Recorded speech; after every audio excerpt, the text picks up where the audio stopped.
The only thing that matters is truly what you say about you. Well, oftentimes those things don't line up, because, you can look at yourself and say, well, everyone has always said I'm supposed to be this person, or everyone always said I should go down this pathway.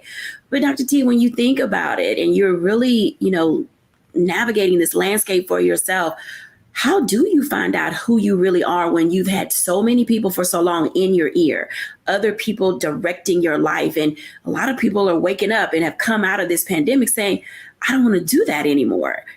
Great resignation is real, How are we helping people navigate this great resignation as they are finding their North Star again on their own terms? This is where, and I said it when we were talking earlier, kind of backstage. Sometimes we have to stick our head in the sand, honestly and truly, not that we leave it in the sand, but sometimes we just have to, as my brother, Pastor JT said, we have to divest. We have to pull back. We have to pull back from the social media. We have to pull back from family sometimes. We have to pull back from our friends, and we have to just get quiet and get by ourselves.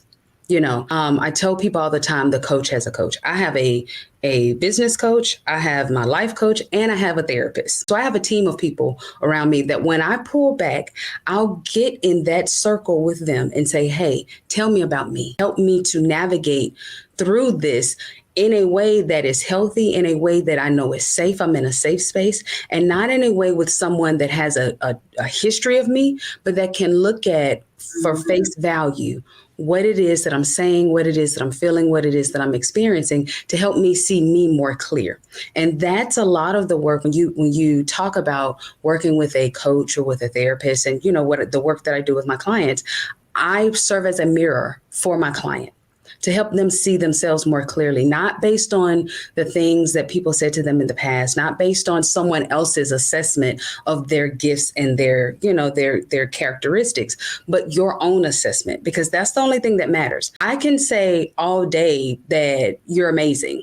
You're going to be a rock star. If you don't believe that, if you don't see that, if you don't feel that, then it doesn't matter a hill of beans what I say. The only thing that matters is truly what you say about you. So shall a man think it as he is.